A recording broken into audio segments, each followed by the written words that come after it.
Step one, we need to move the placement of this air switch from this side to this side so that it doesn't come in contact with the box when we fold it. So we'll move it to this side. We're using the switch, replacement switch cover. We'll start by removing the air switch just by using a 9/16 wrench. Be careful, the fittings on this switch are pretty delicate, so just be careful with them. Let's move that off to the side, and then we're gonna remove this.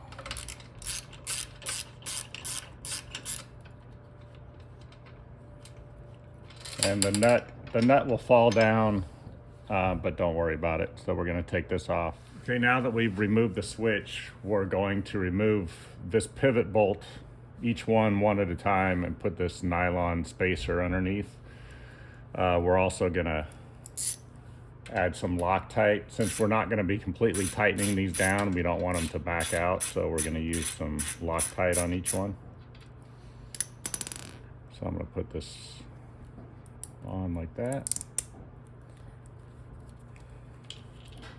A little bit of Loctite. I'll include the Loctite with the kit. I'll probably send you blue Loctite. This red is a little stronger, but I think blue is going to be sufficient.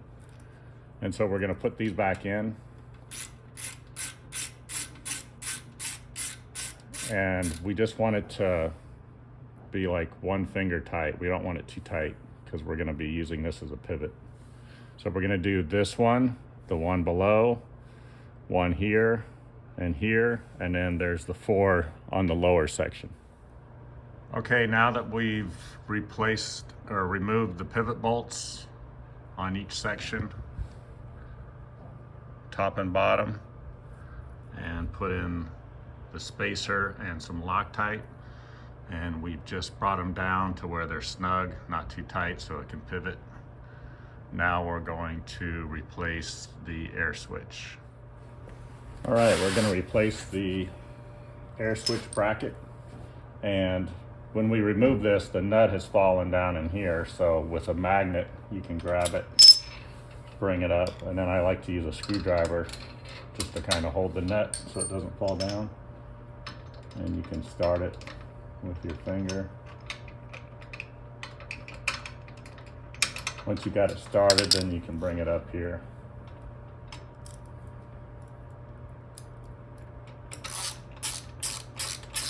Just snug it for now. So we're moving the air switch over here so it doesn't come in contact. So before you tighten it up, you want to place the air switch in the bracket and kind of look at your air lines and make sure they're not stretched or pushing too hard. And again, be careful of the fittings coming out of the back of the air switch. It's pretty fragile. And then we can put the nut back on.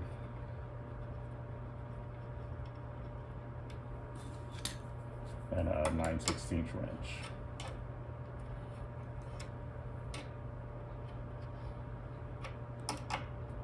And just try to make sure the switch is straight when the fitting coming out of the bottom of the switch should be facing straight down.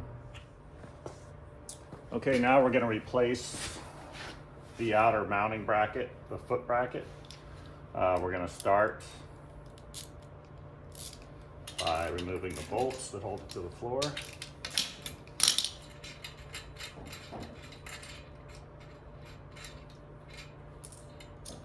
And the next bolt you're going to remove is inside here, Allen bolt.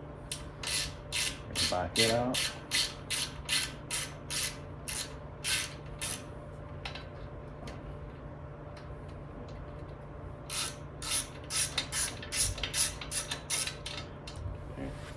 And then the 3 mounting bolts on the front.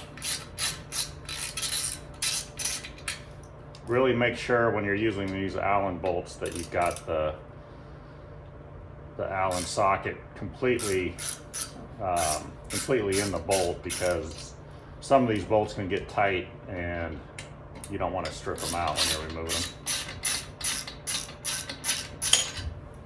Okay, so now that we've got everything removed, we can take this off.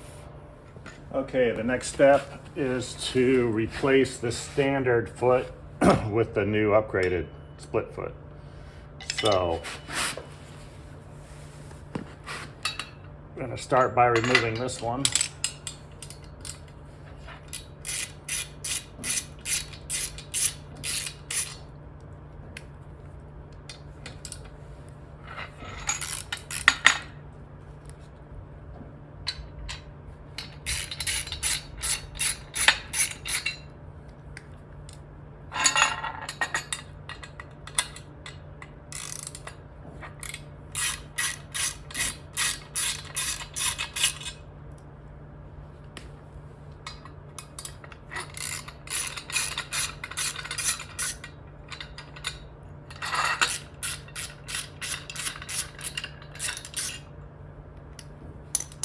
Okay, so got the old bracket off.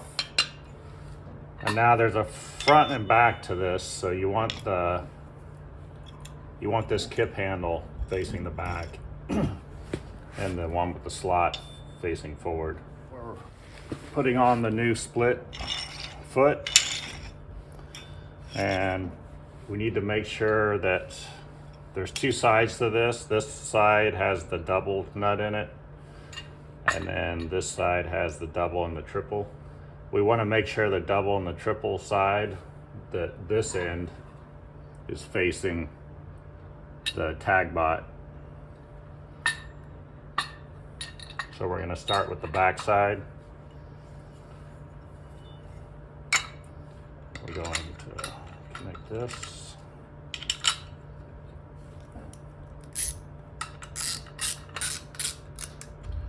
We're just going to make it finger tight for now. Okay, and flip it over. And you might need to use a screwdriver to move it around to align it. We're going to get this started. Then I like to bring it up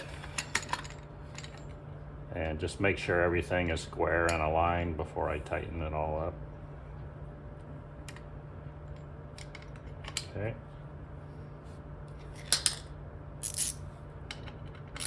Tighten the back side. So now we need to put this set screw in the lower hole with the Allen wrench. The set screw keeps the T-nut from sliding in that rail once you've loosened this knob and slide it forward. So we're going to tighten that down firmly. So now we've got the new foot in place, and now we'll locate it back onto the stand. Okay, we're going to place this back onto the stand, onto the safety bar. So I've loosened this to slide it out of the way, just to make it easier. Place this on the ground. I'll go ahead and start my nuts on here. And you've got your handle with the welded nut. It's going to go on this one. And just get it started and hold the washer with your fingers. Lift the handle and just keep rotating it.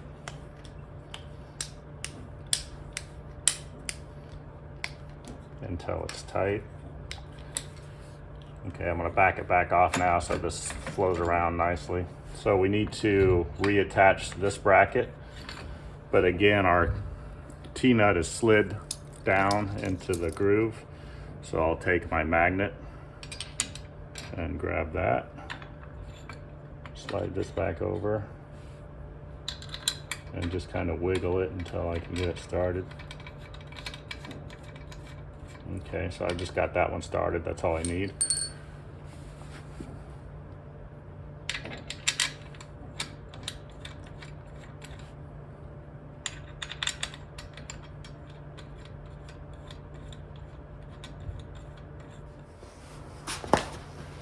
Okay, so we're going to replace the top bolt.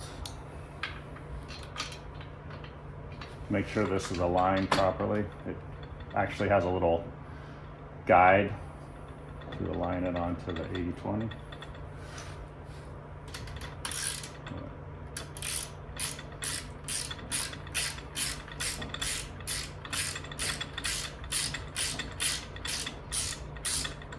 Okay, that's good and tight. We'll tighten up all 5 of these bolts. And again, make sure it's completely seated before you try to tighten it so you don't strip the head of the bolt.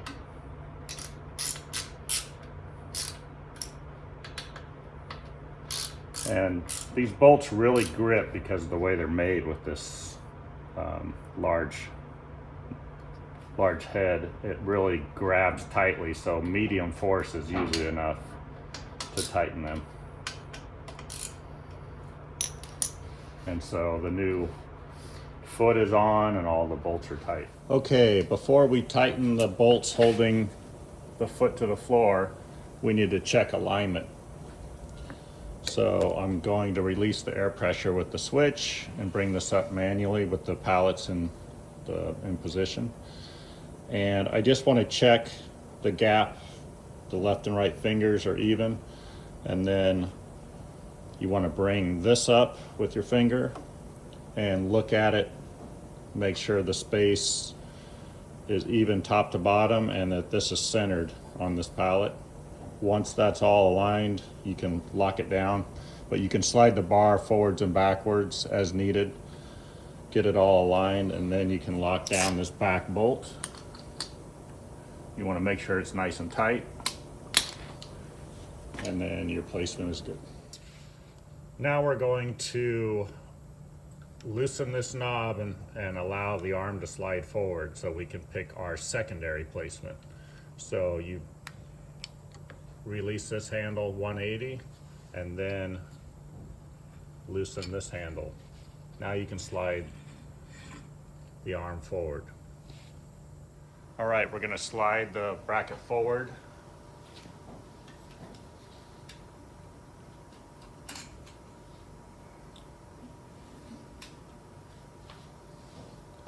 And slide it in just far enough to where makes it more comfortable to load when you're not using the TagBot portion of the pallet.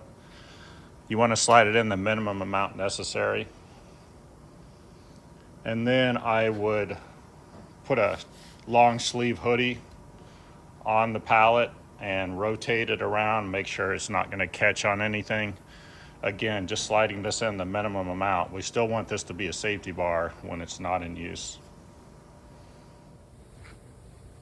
All right, now that we've slid and found our secondary position, we're going to add a concrete anchor. We want to make sure we get the anchor deep enough that it's not protruding out and that the handle, can't completely tighten. If you do that, you might have to cut the top of the stud off, but we're going to drill our hole. And if you start the rotary hammer really slow, it won't make the bit jump off to one side.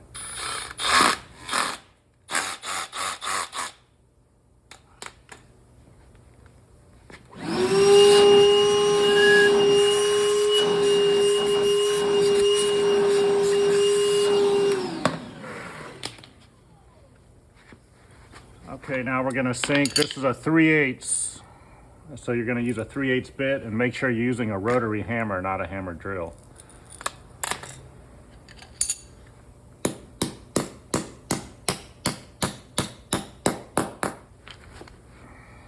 All right, we're going to use this nut temporarily just to lock it into the concrete. I've got the handle on the other stud and mounted. Now you'll be able to slide this forward.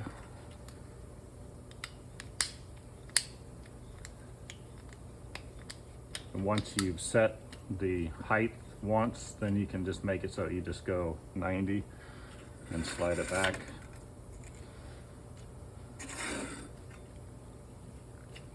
When the safety bar is in the front position, I made you this little block, and so this will go on this front foot when it's not in use, just to make it a little more obvious. It's yellow and it blunts this end. We also need to add a secondary anchor onto this slot so that this doesn't accidentally get kicked and rotated out of position.